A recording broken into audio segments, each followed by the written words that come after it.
रवींद्र वस्त्रनिकेतन सलगरे खास लग्न बस्तावा आहेरासाठी होलसेलपेक्षाही कमी किमतीत संपूर्ण कुटुंबाची खरेदी। कांजीवरम, बनारसी, जुल्ला Bangalore silk, Madurai silk, Calcutta cotton full व्हरायटीत उपलब्ध।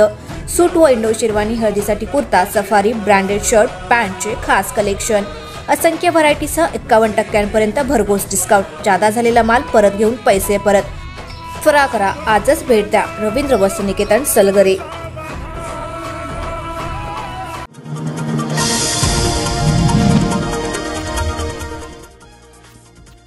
सांगली लोकसभेच्या जागेवर आम्ही उमेदवार घोषित केला आहे। प्रचार देखील सुरू आहे। या जागेबाबत पुनर्विचार होणार नाही असे शिवसेनेचे पक्षप्रमुख उद्धव ठाकरे यांनी स्पष्ट करत सांगलीची जागा सोडण्यास नकार दिला। त्यामुळे काँग्रेस काय भूमिका घेणार याकडे सर्वांचं लक्ष लागलंय। भाजपा खासदार उन्मेष पाटील यांनी मुंबईत उद्धव ठाकरे, संजय राऊत यांच्या उपस्थितीत शिवबंधन हाती बांधत शिवसेना ठाकरे गटात प्रवेश केला। यावेळी घेतलेल्या पत्रकार परिषदेत उद्धव ठाकरे बोलत होते। सांगलीच्या बाबतीत बोलताना ठाकरे म्हणाले, सांगलीच्या जागेचा पुनर्विचार होणार नाही। सांगलीचा उमेदवार आम्ही जाहीर केला। लवकरच संजय राऊत तिथे जाणार आहेत। आम्ही तिथे प्रचाराला सुरुवात करणार आहोत। अन्य ठिकाणी आमचे उमेदवार नाहीत, पण काँग्रेसचे उमेदवार आहेत। पूर्व विदर्भात आमच्याकडे एकही जागा नाही। त्या भागातील शिवसैनिक नाराज आहेत, पण मी शिवसैनिकांना समजावलंय। त्यानुसार शिवसैनिकांनी काँग्रेसचा प्रचार सुरू केलाय। तसा सांगलीसह जिथे जिथे शिवसेनेचे उमेदवार आहेत तिथे काँग्रेसने प्रचाराला सुरुवात करावी असे उद्धव ठाकरे यांनी काँग्रेसला थेटपणे सांगितलंय। तर सांगली लोकसभा मतदारसंघात मैत्रीपूर्ण लढत होणार का यावर बोलताना उद्धव ठाकरे म्हणाले की मैत्रीपूर्ण लढत होत नाही, एकतर मैत्री करा किंवा थेट लढत द्या असे आव्हान उद्धव ठाकरेंनी दिले। त्यामुळे शिवसेना जागा सोडण्यास तयार नसल्याचं स्पष्ट झाले। त्यामुळे काँग्रेसचे नेते काय निर्णय घेणार याकडे सांगली लोकसभा मतदारसंघाचं लक्ष लागलंय। सांगलीवाडी येथील राहुल राजे चौक येथे बुधवारी मध्यरात्रीच्या सुमारास पूर्व वैमनस्यातून एका तरुणाचा लोखंडी रॉडने डोक्यात बेदम मारहाण करून खून केल्याची घटना घडली आहे। सदरची भांडणे सोडवण्यासाठी गेलेल्या तरुणाच्या वडिलांना देखील संशयिताने रॉडने बेदम मारहाण केली। प्रतीक भीमराव गायकवाड असं खून झालेल्या तरुणाचं नाव आहे, तर भीमराव जनार्दन गायकवाड हे हल्ल्यात गंभीर जखमी झालेत।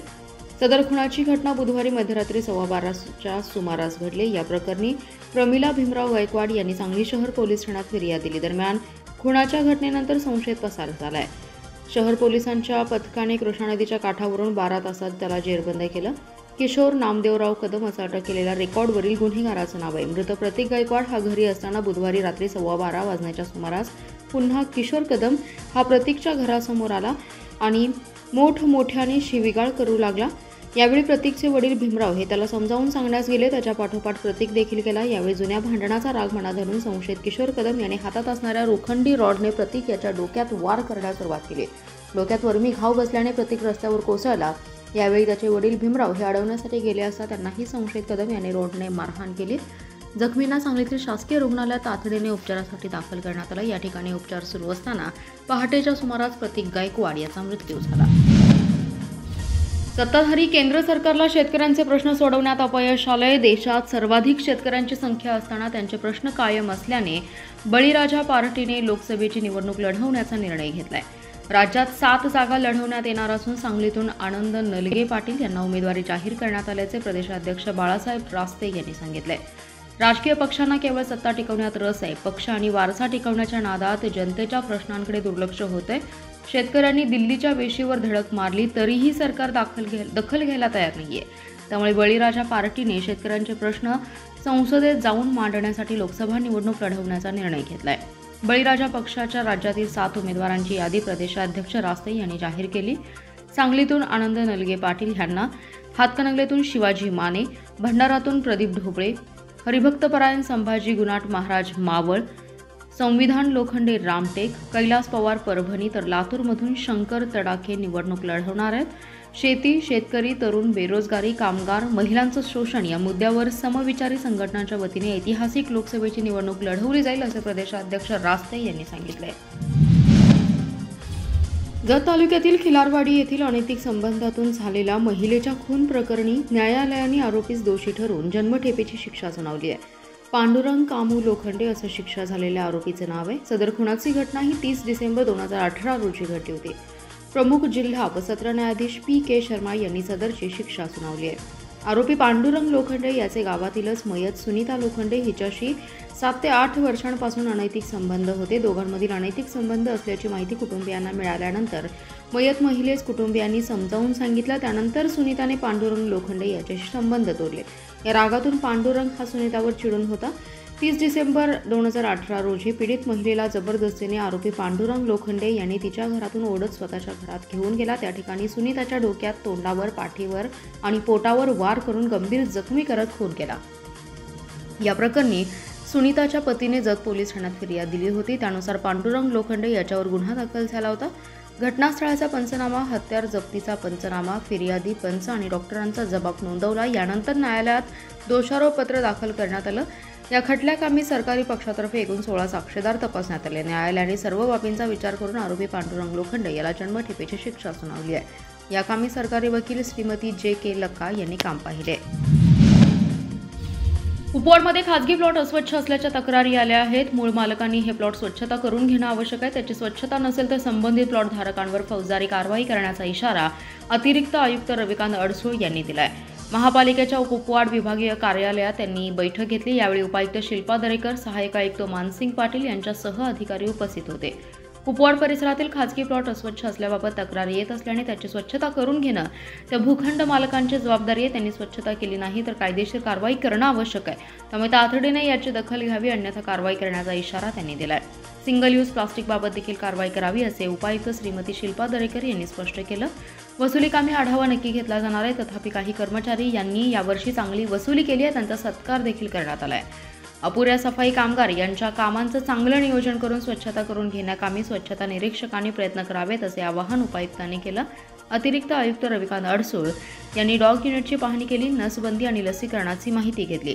डॉक्टर अविनाश गोस्वामी आणि डॉग युनिट आपली कामगिरी चांगली करावी, डॉग युनिटची कार्यक्षमता वाढवावी अशा सूचना देऊन आवश्यक त्या सुविधा उपलब्ध करून दिल्या जातील असं सांगितलं.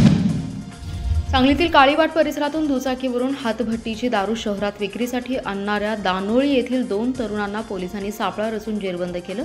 सांगली शहर पोलिसांच्या गुन्हे प्रकटीकरण शाखेने सदरची कारवाई केली आहे. दोघांकडून हातभट्टीची दारू, मोबाईल आणि दुचाकी असा 66,000चा मुद्देमाल जप्त केला आहे. इमाम निजाम महात आणि राजू भूपाल माने या दोघांना अटक केली आहे. सांगली शहर पोलीस ठाण्याचे गुन्हे प्रकटीकरण शाखेचे कर्मचारी आचारसंहितेच्या अनुषंगाने अवैध धंद्यांवर कारवाई करण्यासाठी शहरात पेट्रोलिंग करत होते. यावेळी पथकातील कर्मचारी संतोष गळवे आणि संदीप पाटील यांना माहिती मिळाली की संशयित माने आणि महात हे दोघेजण मोटरसायकलीवरून सांगलीत हातभट्टीची दारू विक्री करण्यासाठी येतात. मिळालेल्या माहितीनुसार पथकातील कर्मचाऱ्यांनी हरिपूर रोडवरील काळीवाट परिसरात सापळा लावला असता दोघेजण मोटरसायकलीवरून मोठे कॅन आणताना दिसले. त्यांच्यावर संशय आल्याने त्यांना ताब्यात घेऊन चौकशी केली असता सदरची हातभट्टीची दारू ही सांगलीत विक्री करण्यासाठी आणत असल्याचं त्यांनी सांगितलं. यावेळी त्यांच्याकडून मोबाईल, हातभट्टीची दारू आणि मोटरसायकल असा एकूण 66,000चा मुद्देमाल जप्त केला आहे. भारतीय जनता पार्टीचा स्थापना दिवस 6 एप्रिल रोजी उत्साहात साजरा करण्याचा निर्णय सांगली शहर जिल्हा मंडल अध्यक्ष आणि मोर्चा अध्यक्ष यांच्या बैठकीत घेण्यात आला. खासदार संजय पाटील यांच्या जनसंपर्क कार्यालयात बैठक पार पडली. या बैठकीस खासदार संजय पाटील, भाजपाचे पश्चिम महाराष्ट्र समन्वयक शेखर इनामदार, पश्चिम महाराष्ट्र संघटन मंत्री मकरंद देशपांडे, सांगली शहर जिल्हा अध्यक्ष प्रकाश ढंग, ज्येष्ठ नेते प्रकाश बिरजे, जिल्हा उपाध्यक्ष अरविंद तांबवेकर, सरचिटणीस मोहन वाटवे यांच्यासह मंडलचे पदाधिकारी उपस्थित होते.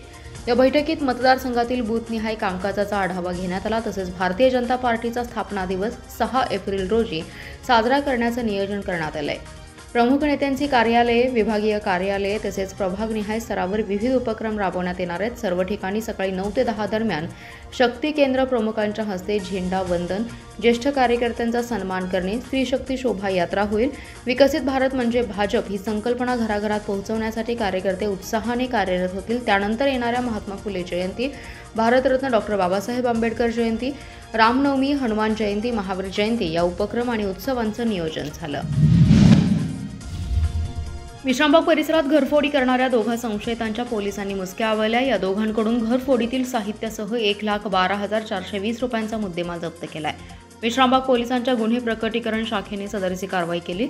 यश संजय करांडे आणि अमित अनिल गायकवाड अशी अटक केलेल्यांची नावे आहेत. वनलेसवाडी येथे राहणाऱ्या एरिक काळे यांचं दुकान फोडून अज्ञात चोरट्यांनी चोरी केली होती. याबाबत विश्रामबाग पोलीस ठाण्यात गुन्हा दाखल झाला होता. शहरात घरफोडी करणाऱ्या संशयितांचा शोध विश्रामबाग पोलीस ठाण्याच्या गुन्हे प्रकटीकरण शाखेचे कर्मचारी घेत होते. यावेळी पेट्रोलिंग करत असताना हॉटेल राबता येथे 2 तरुण मोटरसायकलीवरून संशयितरित्या फिरताना दिसले.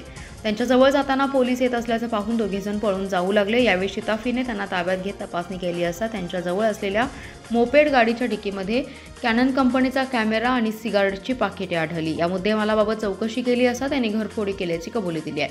यावेळी त्यांच्याकडून मोटरसायकलसह 1,12,000चा मुद्देमाल जप्त करण्यात आला आहे.